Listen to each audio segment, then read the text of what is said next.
O dia em que minha mãe viu um demônio. Muito bem-vindos ao Histórias que minha mãe me contava.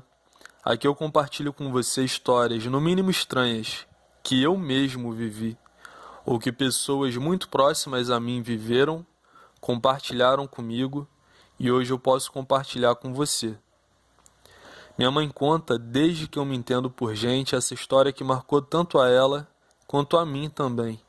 Porque com o dom que ela tem de contar uma história, eu sinto até hoje como se eu estivesse lá com ela nesse dia, vendo cada detalhe da cena.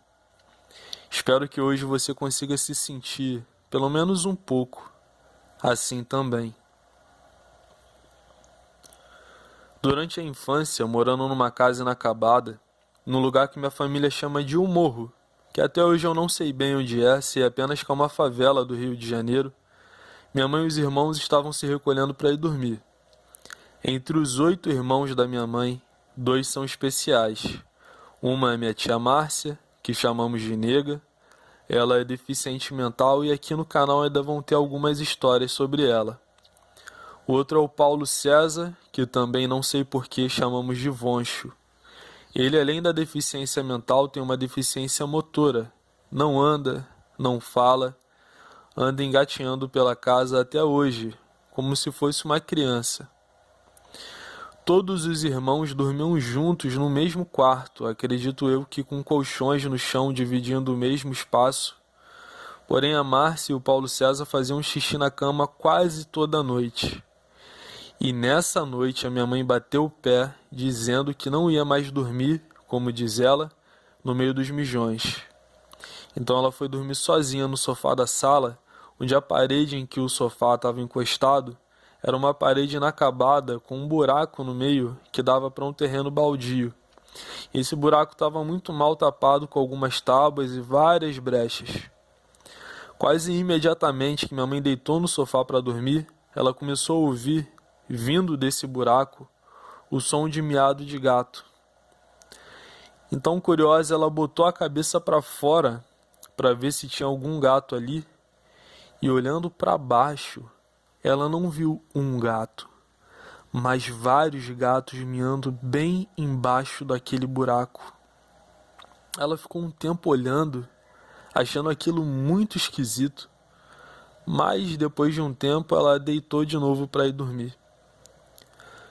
Foi quando, novamente, vindo do buraco, ela ouviu clara e nitidamente, assim como você está ouvindo a minha voz agora, uma voz que disse: "Sua desgraçada, eu vou te matar." Levantando a cabeça quase que em um pulo do sofá, o coração acelerado durante aqueles segundos de desespero em que a gente tenta assimilar o que está acontecendo, o susto, porém, passou em pouco tempo, porque ela deduziu que, obviamente, a voz seria do irmão mais velho, meu tio Júlio, tentando pregar uma peça. Após dizer: "Para de palhaçada, garoto, eu sei que é você", ela colocou a cabeça para fora do buraco e... nada.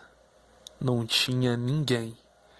Nem mesmo os gatos que ela tinha acabado de ver. Mesmo assim, ela levantou e foi até o quarto onde estava todo mundo dormindo, tendo a certeza de que o Júlio não estaria lá. Afinal, não daria tempo dele sair do quarto, dar a volta por trás da casa, sair no buraco e voltar em tão pouco tempo. Porém, logo ao entrar, percebeu que todos estavam, como diz ela, no terceiro sono. E o Júlio dormia tão profundamente que chegava a babar.